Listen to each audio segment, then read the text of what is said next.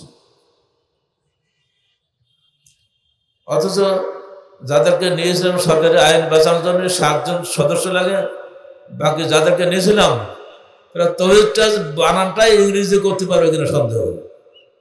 অথচ ট্রাস্ট তো আমার করা, ডিড আমার করা, সম্পূর্ণটা ইংরেজিতে করা। তাই বলে যদি আদালত খান জিজ্ঞেস করে, এই ট্রাস্টি বড় হুজুর বলেন তো তৌহিদ ট্রাস্ট ইংরেজিতে লেখেন, সংবিধান লেখেন, ও একটা লাইন লিখতে পারবে না। দুর্ভাগ্য, বিচার আজও চলছে, লক্ষ লক্ষ টাকা ব্যয় হয়ে গেল, এর ভেতরে যে কত সময় গেল, আজও পর্যন্ত সেই মামলা চলছে। 2001 সালে রাজশাহীতে মামলা করেছিলাম, আজ 2025 সালে এখন নিম্ন কোটাই আছে, এখনো উপরে কোটা যায়নি। কিন্তু আমার বাস্তব অভিজ্ঞতা, আর আপনাদের জীবনে এরকম বহু অভিজ্ঞতা আছে না? এরকম নির্দোষ মানুষ জেল খাটছে, নির্দোষ মানুষ বিচারের নামে প্রহসনের মধ্যে হয়রানি ভুগছে প্রতিদিন। এগুলো হচ্ছে মাত্র এই কারণে যেখানে মেধার কোনো মূল্য নাই, যোগ্যতার কোনো মূল্যায়ন নাই। হারাদিস আন্দোলন বাংলাদেশ এগুলো তীব্র বিরোধিতা করে। এই মুহূর্তে আমরা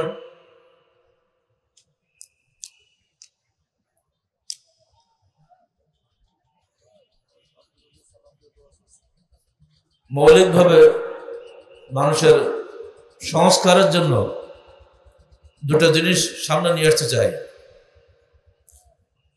যেটা আল্লাহ পাক বলেছেন, ওয়াল্লাযী বাআসা ফিল উম্মিয়্যিনা রাসূলাম মিনহুম ইয়াতলু আলাইহিম আয়াতিহি ওয়া ইউযাক্কিহিম ওয়া ইউআল্লিমুহুমুল কিতাবা ওয়াল হিকমা ওয়া ইন কানূ মিন ক্বাবলু লাফী দালালিন মুবিন। তিনি সেই মহান সত্তা যিনি তোমাদের মধ্যে রাসূল প্রেরণ করেছেন, যিনি তোমাদের কাছে তার আয়াতসমূহ তেলাওয়াত করেন এবং তোমাদেরকে পরিচ্ছন্ন করেন এবং তোমাদের কিতাব ও সুন্নাহ শিক্ষা দেন, যদিও তারা ইতিপূর্বে ছিল স্পষ্ট বিভ্রান্তির মধ্যে। এই আয়াতের মধ্যে সমাজ সংস্কারের মৌলিক দুটি নিয়ম বলে দেওয়া হয়েছে, একটা তাজকিয়া ইউযাক্কিহিম, একটা তারবিয়া ইউআল্লিমুল কিতাব ওয়াল হিকমা। তাজকিয়া এবং তারবিয়ার নীতি যদি আমরা অনুসরণ করি, প্রত্যেকে আত্মশুদ্ধি, আমি কি কি অন্যায় করেছি আমি ভালো জানি, কোনো সাক্ষী লাগবে না। আমি যদি নিজেকে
আমাকে একজন বলছে, স্যার কি বিপদে পড়ে গেছি দেখাচ্ছ, কি হয়েছে? আমরা পুরুষ পুলিশ, আমাদের দেশে আমাদের ঘাড়ে নারী পুলিশ। আমাদের তো একটা লজ্জা শরম আছে, নারী আর পুরুষ কি পৃথক নয়? আমরা ওদের সামাল দেবো না 1400 সামাল দেবো? মহা বিপদে পড়ে গেছে। তোর ওপরে বলো। কারা বলবো আমরা? আমাদের আপনি এর সাথে আপনাকে বললাম, বলি শেষ করে চাকরি হারাবো? একদম বাস্তব, এগুলো কোনো কল্প কাহিনী না, একেবারে বাস্তব। তাই চলছে দেশে। আপনার দেশের প্রধান সেনাপতি, আপনি যাচ্ছেন কোথায়? ঢাকা ক্যান্টনমেন্টে সেনা কুঞ্জে শিখা অনির্বাণে পূজা দেওয়ার জন্য। আগুন জ্বলছে, ওই আগুন কিন্তু নেভে না।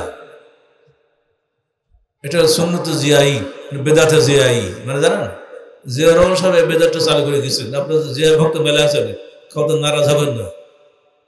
জিয়া রহমান সাহেব এই বেদাতটা চালু করেছে, শিক্ষা চিরন্তন বাংলাদেশ স্বাধীনতা চিরদিন থাকবে।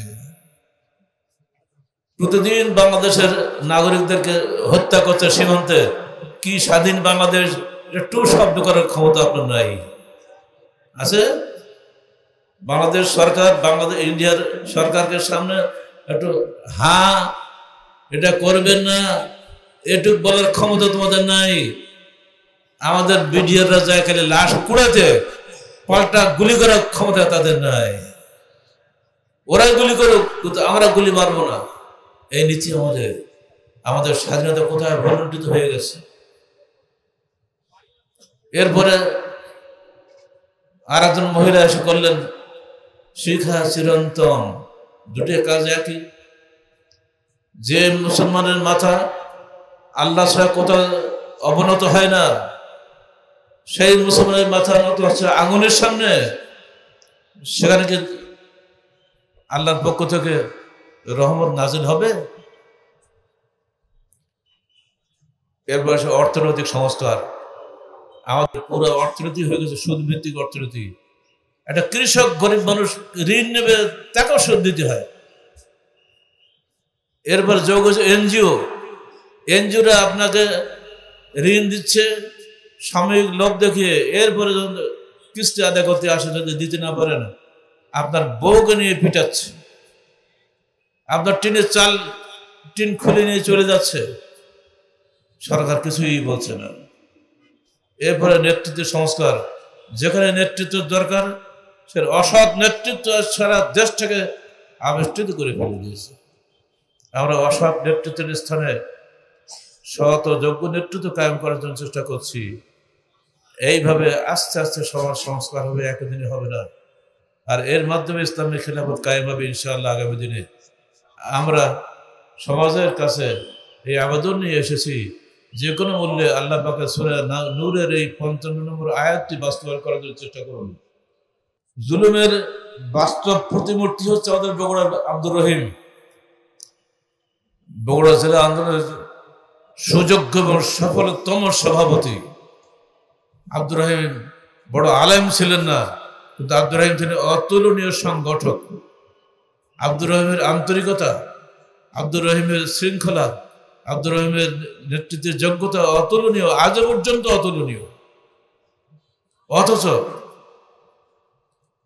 একটা ঠুনকো মামলা দিয়ে বগুড়া জেলা থেকে তাকে মৃত্যুদণ্ড দেওয়া হলো। আজও পর্যন্ত সে ঢাকার কি কারাগার বলে, কাশিমপুর না, কাশিমপুর কারাগারে ধুকে ধুকে মরছে। 4.5 বছর ধুকে ধুকে মরছে। আমরা সবাই তার জন্য ব্যথিত।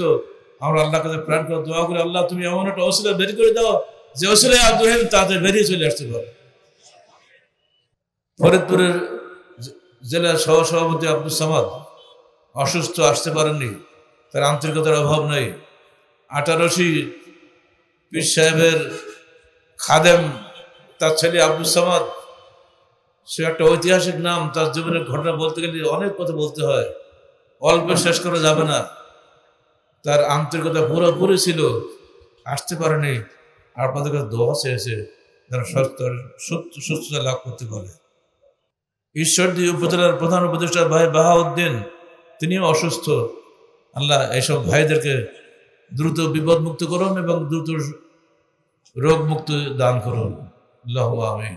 সাতক্ষীরার পলাশপোল গ্রামের মৃত ডাক্তার আতিয়ার রহমানের পোতা ছেলে নাহিদ হোসেনের 2টা কিডনি হঠাৎ করে নষ্ট হয়ে গেছে। আমরা সবাই দোয়া করি, এই 30-32 বছরের ইয়ং ছেলেটার এই অল্প বয়সে যদি 2 কিডনি নষ্ট হয়ে যায়, তার জীবনটা বৃথা হয়ে যাচ্ছে না? আপনারা দোয়া করুন, আল্লাহ পাকের ক্ষমতা বলে আল্লাহ যেন তাকে দ্রুত তাকে সুস্থতা দান করেন, আল্লাহুম্মা আমিন। পরিশেষে আজকে রাতের ভাষণ আমি শেষ করছি। আপনাদের কাছে যদি আল্লাহ পাক তৌফিক দেন, সকালে যদি আমি আসতে পারি তাহলে আবার দেখা হবে, আর নইলে আমাকে এখানেই বিদায় দেবেন। আল্লাহ যেন আমাদের সবাইকে পুনরায় আগামী বছরের তাবলীগ ইজতেমায় এখানে বসার তৌফিক দান করেন। আমাদের নবপাড়া আবু বকর সিদ্দিক আমার খুবই প্রিয় পাত্র, তাহারিকে তার মৃত্যু সময় দেখছেন না আপনারা? তার জানাজা আমি পড়িয়েছিলাম। সে আমাদের ইজতেমার শেষ দিনের শেষ রাতের অত্যন্ত সুপরিচিত বক্তা ছিল।